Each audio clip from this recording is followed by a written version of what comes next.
da la gracia de llegar a la misma luz que tú y yo hemos llegado.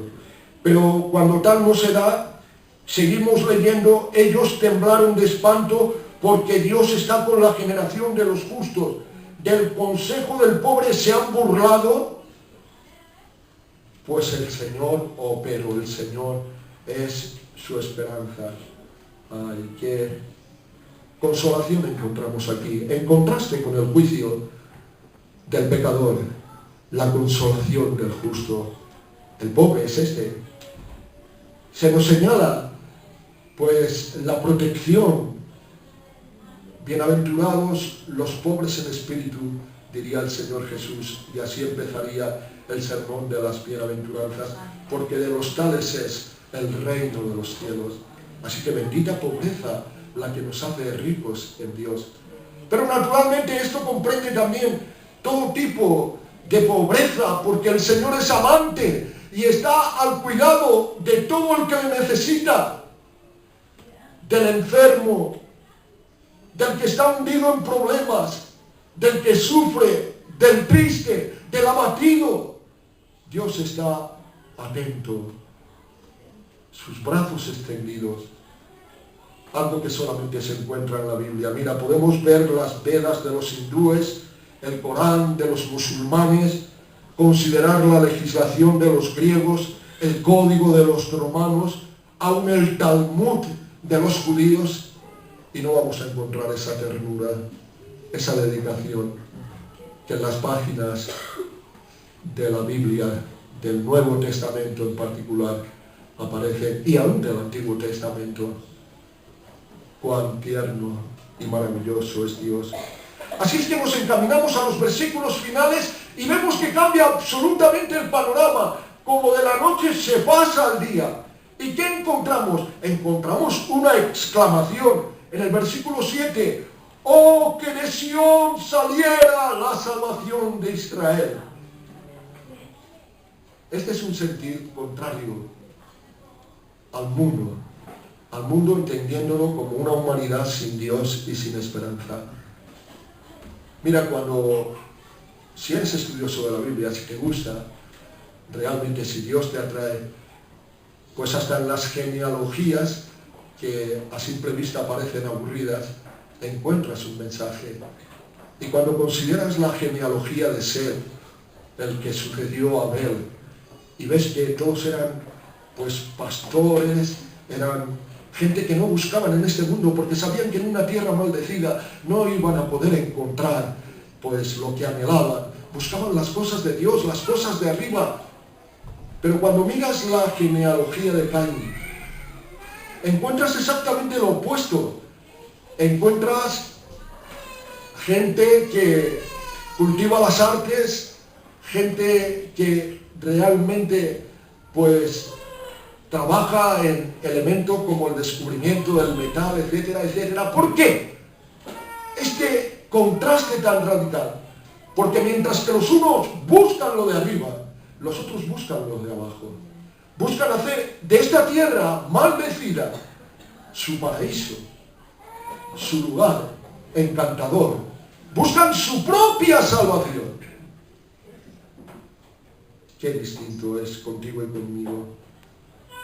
Aquí está lo que dice: oh, si de Sión saliera la salvación de Israel. Aquí está realmente que de Sión surja esa salvación. ¿Qué significa que de Sión surja la salvación? Pues no significa ni más ni menos que aquella salvación que el que murió fuera de los muros de Jerusalén operó por ti y por mí. Sión es Jerusalén, y Jesús murió en Jerusalén para hacer salir la salvación. Mirad, el mundo, vuelvo a repetir, antes he aludido a las lucecitas de las Navidades, de los árboles de Navidad que no alumbran, he aludido a esos mensajes confusos que no reales.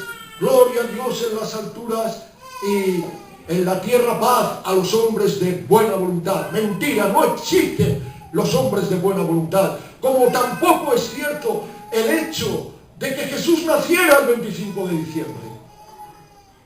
Jesús no pudo nacer más allá del mes de septiembre, porque precisamente aquellos pastores a quienes los ángeles hicieron este anuncio estaban velando las vigilias de la noche en la montaña. Sus ganados estaban en la intemperie, algo que en el mes de diciembre es imposible efectuar. ¿Qué pues es el mes de diciembre y esa fecha 25? Es el solsticio de invierno. Es una fiesta pagana. El Imperio Romano celebraba la fiesta a Júpiter, el dios supremo de su Partenón. Cuando la Iglesia se fue mundanalizando, cogió aquella fecha y dijo, pues esta es la del Salvador, la del nacimiento del Salvador. No es cierto. Si Dios quisiera que nosotros celebráramos ese tipo de festividad, diría, Jesús nació el día tal y tal y tal, pero la Biblia lo oculta. Y cuando Dios oculta una cosa, eso pertenece a Dios y no pertenece a los hombres. Así es que, ¿qué vemos? Pues vemos comidas, derroches, embriagueces. ¡Es el mundo! Porque el reino de Dios no consiste en comida y en bebida, sino en paz, amor y gozo en el Espíritu Santo, dirá Dios. Pecado es fallar al blanco. Pecado es aceptar como verdad lo que Dios dice que no es verdad. Oh, si de Sion saliera la salvación, gloria a Dios porque Cristo vino, no sé la fecha que vino, pero vino, vivió, murió en una cruz, fue a la sepultura y resucitó invicto de los muertos. Y después ascendió a los cielos, donde está sentado a la diestra del poder, y desde allí envió al Espíritu Santo, con el cual estamos sellados y somos conducidos, y Él os guiará a toda la verdad, dice la Biblia. ¿Queremos la verdad o preferimos lo que el mundo presenta? Seguir la tradición, la fiesta, el jolgorio, el comer, el beber. Eso ya depende de cada uno de nosotros, pero no nos engañemos.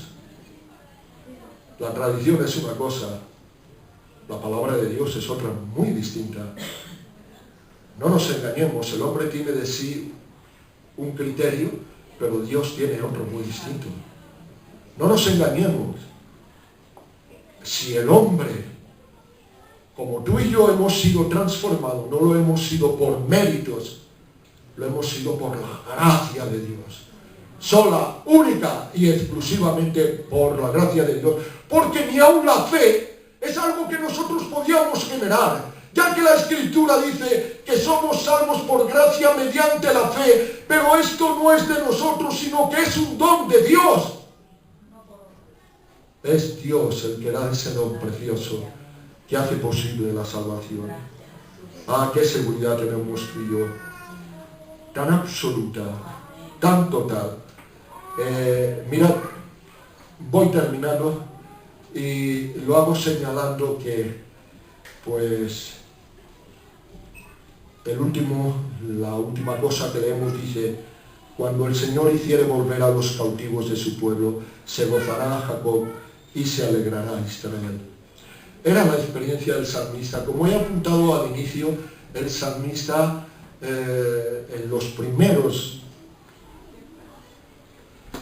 salmos, desde el 3 hasta el 14, o mejor dicho hasta el 13, salvo el 8, él está hablando de la persecución de que está siendo objeto. Cuando llega al 14, aún dramatiza más la cosa porque dice, no, lo que hacen mis enemigos realmente es la maldad que compete a toda la humanidad.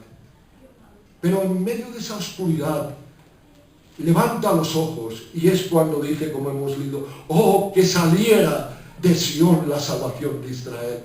Señor, solamente tú puedes enmendar, solamente tú puedes cambiar. Y entonces alienta su corazón. Y entonces se alienta porque sabe que Dios le va a sacar de ese problema que está viviendo, pero sabe más, sabe que en el final de los tiempos va a llegar una salvación plena, total y absoluta. Y esa es la esperanza tuya y mía, la esperanza del justo, esa que no avergüenza, porque alcanzará absoluto cumplimiento. De manera que terminamos diciendo, terminamos no mirando a la maldad del hombre, la conocemos, pero terminamos mirando a la gracia de Dios, esa gracia que la revela. Terminamos no hundiéndonos en una celebración que no conduce a nada, que realmente no es sino pagana, y sus signos se muestran. No nos engañemos, el árbol de Navidad, eso es el paganismo, el culto al árbol de los países nórdicos, como pertenece también al paganismo el Papá Noel. Todo eso está tratando de hacer una síntesis con el cristianismo que no es fruto de la palabra de Dios, que es fruto de la desvirtuación, de la mala comprensión, del desvío humano. Pero hay algo que sí que somos llamados, tú y yo, que hemos gustado ya la salvación del Señor, que hemos experimentado el cumplimiento. Oh, si de Sion saliera la salvación. Pero somos llamados a mirar y a celebrar en cierta manera anticipadamente las otras Navidades. O sea, esas Navidades que vienen, que faltan, porque el Señor volverá de nuevo. Volverá para rescatarnos. Eso que termina diciendo, cuando el Señor hiciere volver a los cautivos de ese pueblo, se gozará Jacob y se alegrará Israel. Todas las cosas que están por cumplir van a ser cumplidas y entonces el Señor volverá. Y cuando miramos a ese momento, nuestro corazón no puede por menos que alegrarse. Si consideramos lo que éramos y lo que somos, y aún más lo que seremos. Juan dice, ahora somos hijos de Dios, pero aún no se ha manifestado lo que hemos de ser, porque cuando Él se manifieste seremos como Él es, porque le veremos tal cual Él es. Qué maravilloso milagro de la gracia, desde lo más bajo hasta lo más alto. Como diría en el poema que compuso Ana, la madre de Samuel, que has levantado al pobre del estercolero para hacerse sentar con príncipes. Eso es lo que ha hecho Dios con nosotros. Así es que, si todavía no has alcanzado esa gracia, termino diciendo, no querrás disfrutarla, no querrás mirar al Señor de la gracia y decir, Señor, tal vez, como este hermano está diciendo, tú no naciste en estas fechas, pero puedes nacer hoy en mi corazón. Puedes entrar en mi corazón y darme la vida. Ojalá. Y todos los que somos de Cristo, como ya anticipé, vamos a vivir creciendo en la gracia. Pablo decía, y la gracia de Dios no ha sido inútil en mí. Hemos recibido gracia, vivamos por la gracia en la búsqueda de más gracia.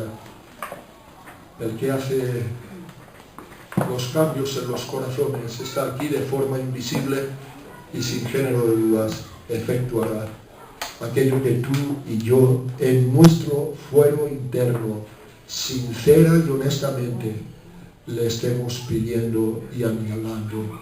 Oh, si la salvación viniera a mi vida, oh, si la gracia me diera crecimiento, me diera el poder cada día andar en una nueva dimensión, pues que el Señor se manifieste en cada uno de nosotros. Amén.